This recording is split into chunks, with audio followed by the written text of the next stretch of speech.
उसमें से अखलाक की सबसे पहली किस्म है ईमान, और बद अखलाकी की पहली किस्म है इल्हाद। लिहाजा जितने एथिस्ट है ये सब बद अखलाक, जितने मुल्हिद है, लादीनियत और दहरिया है, ये सब के सब बद अखलाक है। इसी ईमान की पहली किस्म अखलाक है। इसी से ये समझ में आया कि कोई वहाबी देवबंदी अखलाकमंद हो ही नहीं सकता है, क्योंकि ईमान ही नहीं।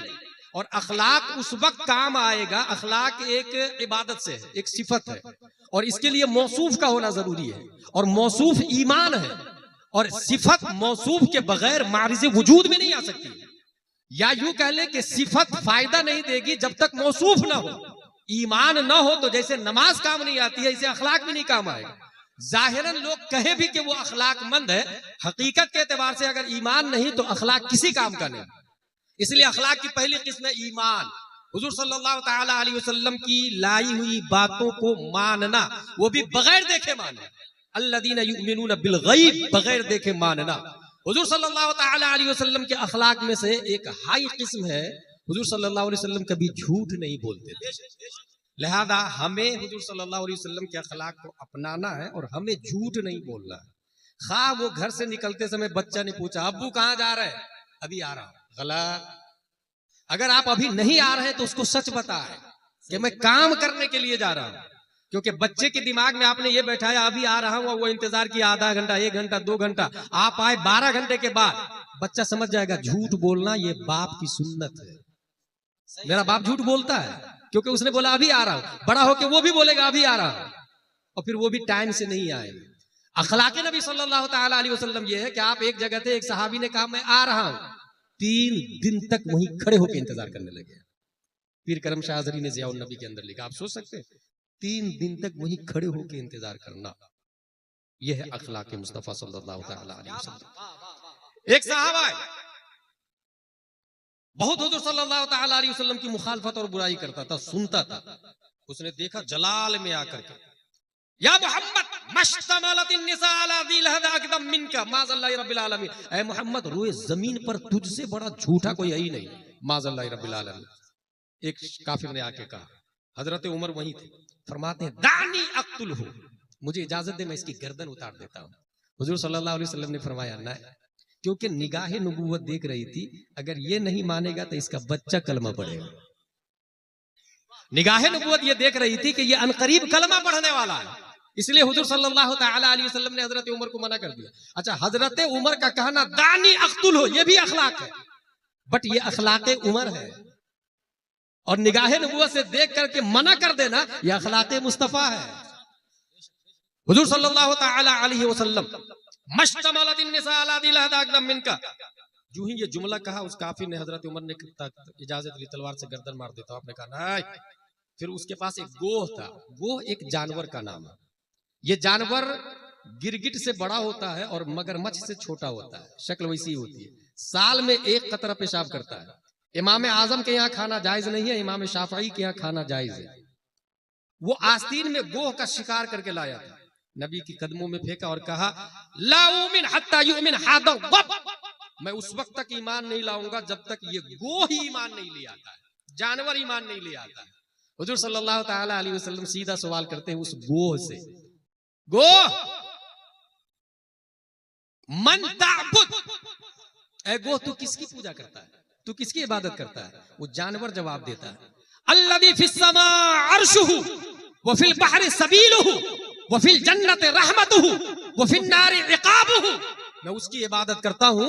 फिस समा अर्शुहु, आसमान पर जिसका अर्श है, जन्नत में जिसकी रहमत है, जहन्नम में जिसका इक़ाब है, समंदर में जिसके लिए रास्ता है। हुजूर सल्लल्लाहु अलैहि वसल्लम दूसरा सवाल करते हैं हु एम आई, मन अना, मैं कौन हूं? वो जानवर बोलता है अंत रसूल रब्बिल आलमीन कद अफलह मन सद्दक़का व कद ख़ाब मन कद्दबका, आप पूरी दुनिया के पालनहार के रसूल हैं, जिसने आपको माना वो कामयाब है और जो मैं नहीं माना वो तबाह व बर्बाद है।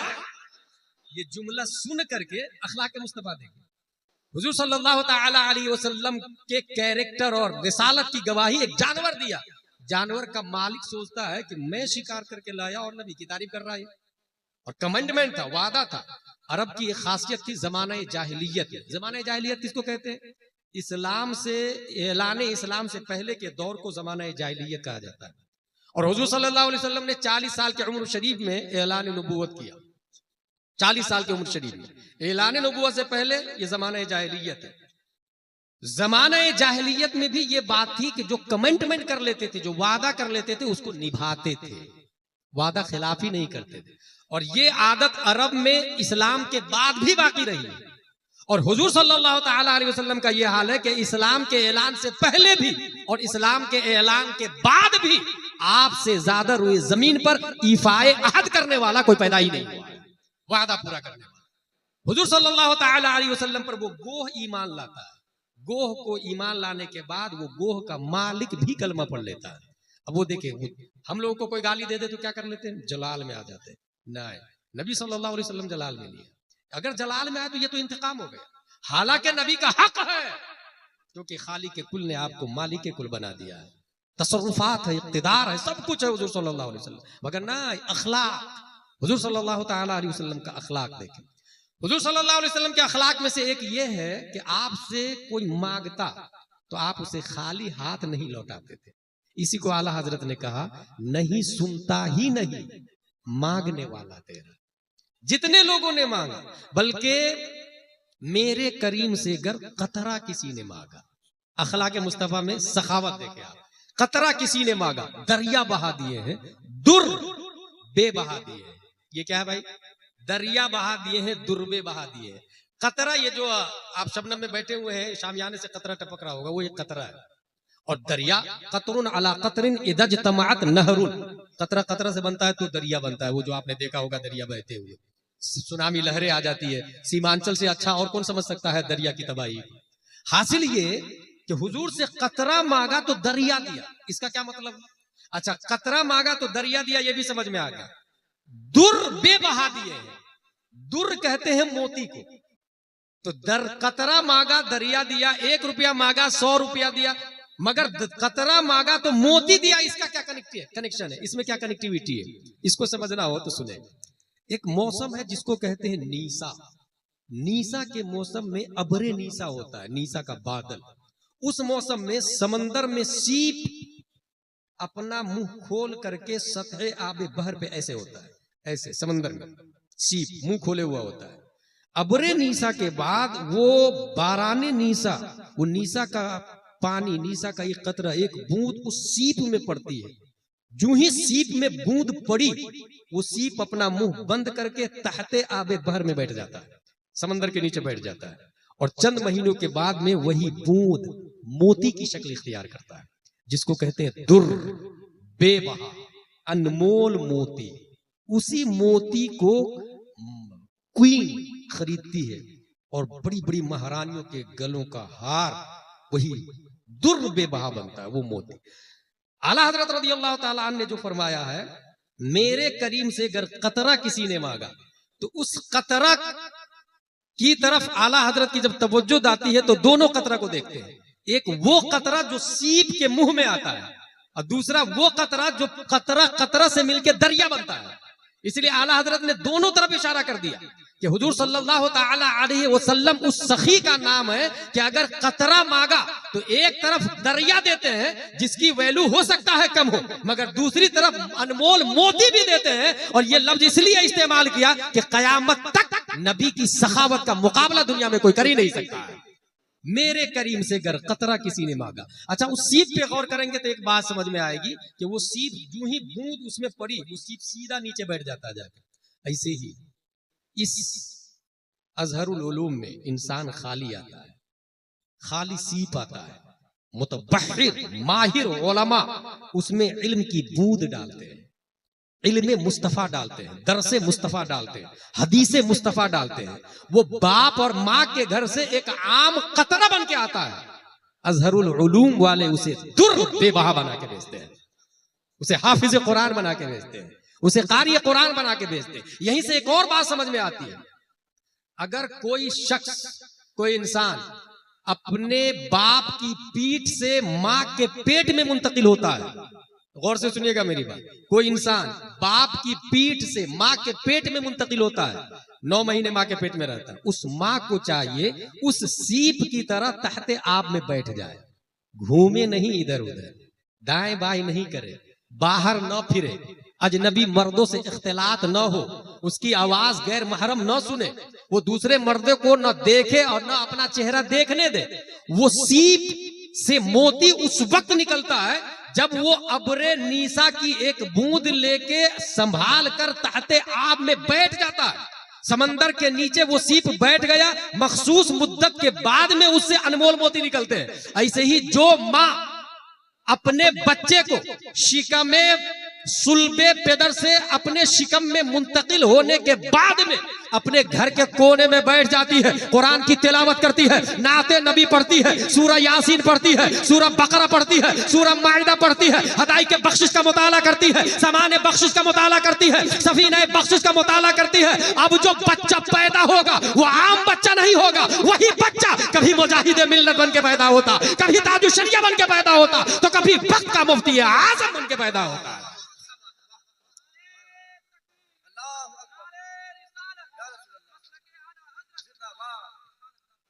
दुर बेबहा दिए, वो सीप तहते आब में बैठ जाता। अच्छा, वो सीप दौड़े भागे गया काम से, उस बूंद के जर्रात मुंतशिर हो जाएंगे, अनमोल मोती ही नहीं बनेगा।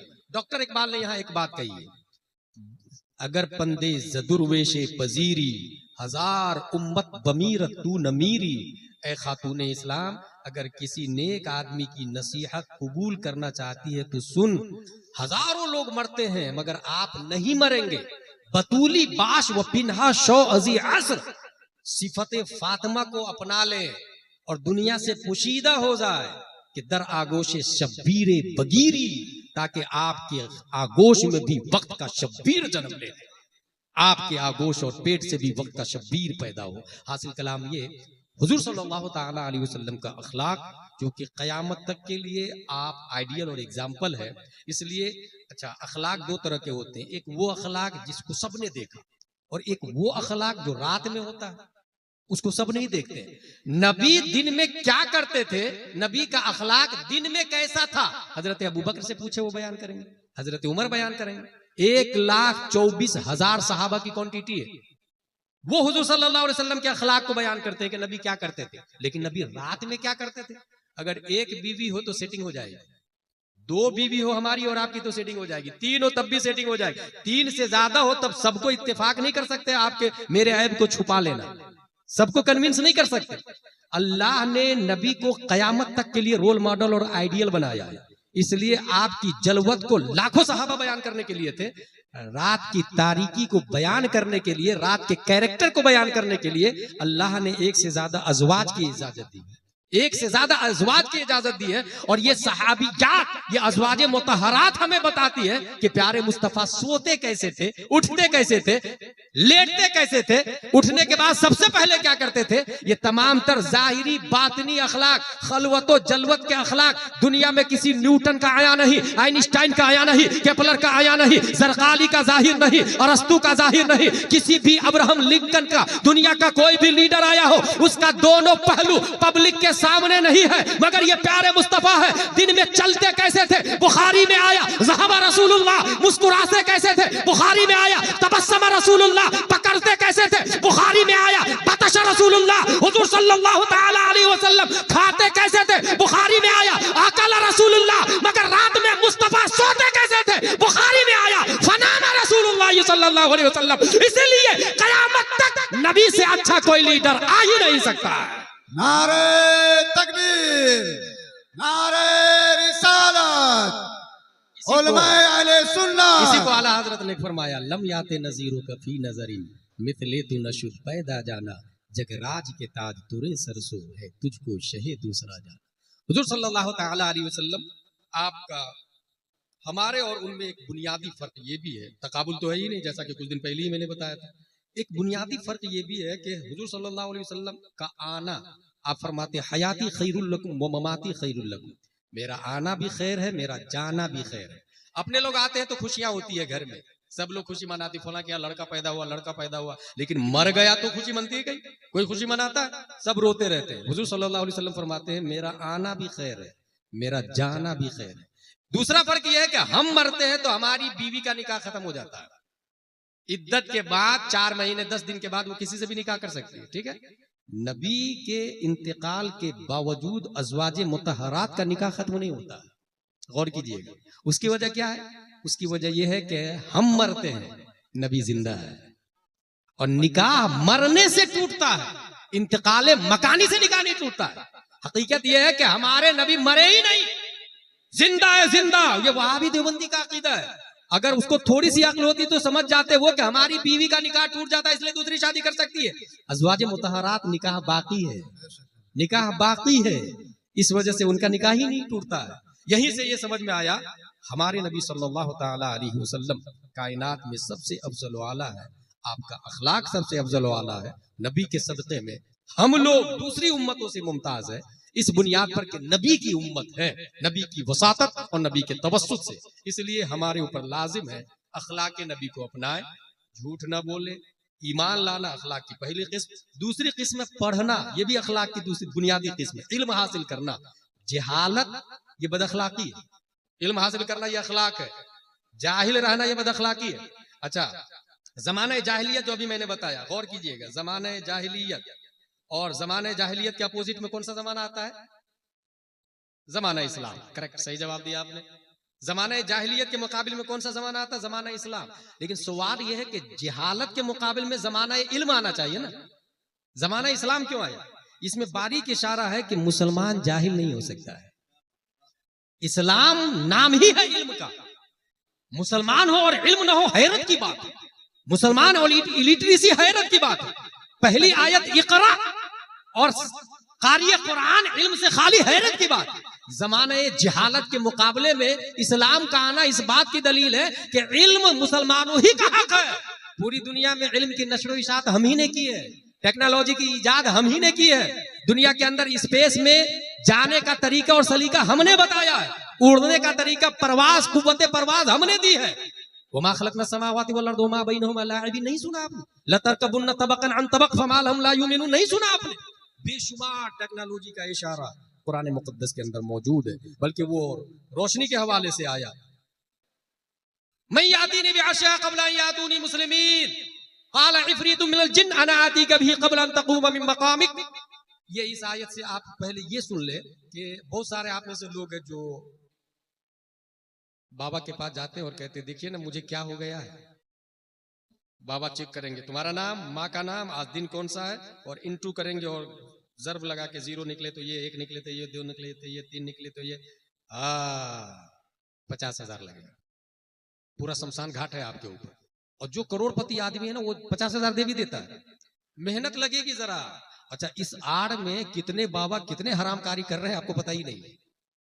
बहुत सारी औरतें जिन्नात से परेशान है, बाबा के पास जा रही है, बाबा ही के पास रह रही है। बहुत सारे बाबा ये बोल रहे हैं कि ये मेरे पास रहेगी तभी जिन्नात उतरेगा।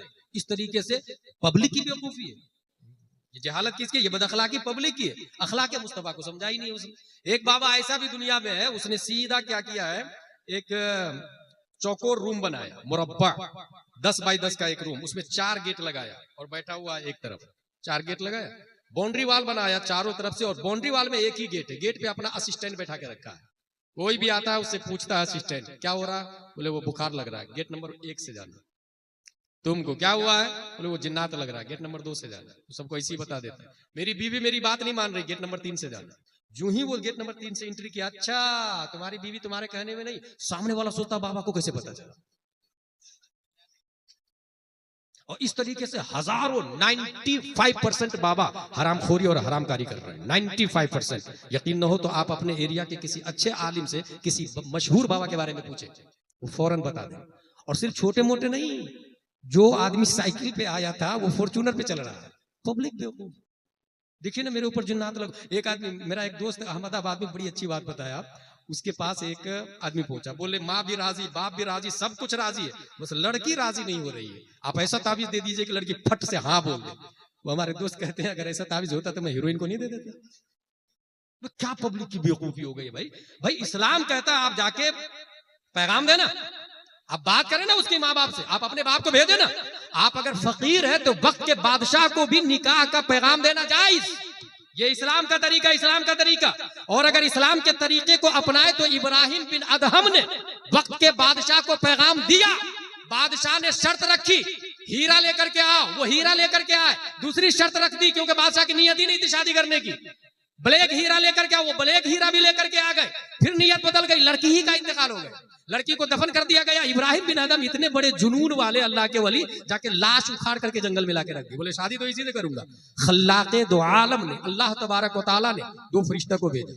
2 फरिश्ते गवाह की शक्ल में आए, कुछ सुंघाए, उससे वो खातून होश में आती, जिंदा हो जाती है। शरबत पिलाया गया, बिल्कुल खूबसूरत हसीन खातून थी। उन दोनों गवाहों ने निकाह पढ़ाया, दोनों जिंदगी गुजारने लगे। बच्चा भी पैदा हुआ, इब्राहिम बिन अदम का बच्चा भी पैदा हुआ। हासिल ये कि अगर मोहब्बत शरीयत के दायरे में हो तो महबूब को अल्लाह मरने के बाद भी जिंदा कर देता है।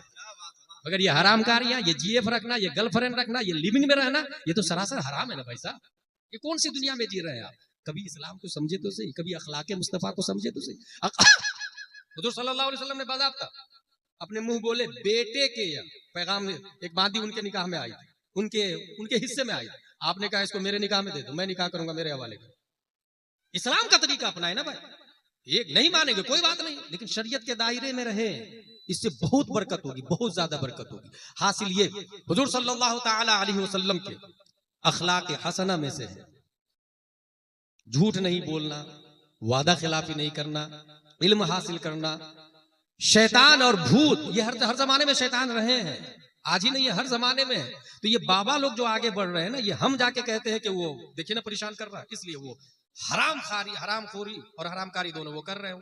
कुरान शरीफ की ये जो आयत है, ये आयत बता रही है कि जिन्नात की ताकत ज्यादा नहीं है, इंसान की ताकत उससे ज्यादा है। जो आयत मैंने तिलावत की है, हजरत सुलेमान अलैहिस्सलाम ने कहा कौन है बिल्कीस के तख्त को उठा करके लाएगा? एक जिन्नात खड़ा हुआ, हजरत मैं लाऊंगा। जिन खड़ा हुआ, बोले कितनी देर में लाएगा? बोले आप अपनी जगह से खड़े हो उससे पहले लाके रख दूंगा। कहा इससे भी पहले मुझे चाहिए। क़ाल अल्लज़ी इंदहु इल्मुम मिनल किताब अना आतीका बिही क़ब्ल अन यर्तद्दा इलैका तरफुक, पलक झिपकने से पहले मैं लाके रख दूंगा। एक आलिम दीन ने बोला, आलिम दीन ने बोला। कहा लेकर क्या? वहीं से हाथ बढ़ाए और लाके रख दिया। अल बैरूनी ने इस आयत पे गौर की कि ये इतने किलोमीटर के फासले पर बिल्कीस का तख्त इतने स्पीड से आया कैसे?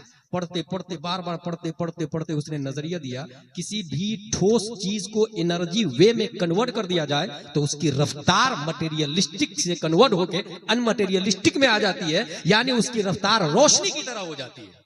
यहीं से ये नजरिया दिया और उसी नजरिए के तहत टेलीविजन के इजाद होता है, फोन का वजूद होता है, वगैरह वगैरह वगैरह। हासिल इंसान की ताकत जिन्नात से ज्यादा है, बशर्ते कि वो इंसान नबी का गुलाम हो, उसके पास नबी का अखलाक हो, उसके पास नबी का कैरेक्टर हो। अल्लाह तबारक व तआला हम सबको कुरान शरीफ, हदीस शरीफ, फिक्र शरीफ पढ़ने, समझने, अमल करने की तौफीक अता फरमाए। अपने इदारे पर खुसूसी तवज्जो दें, क्योंकि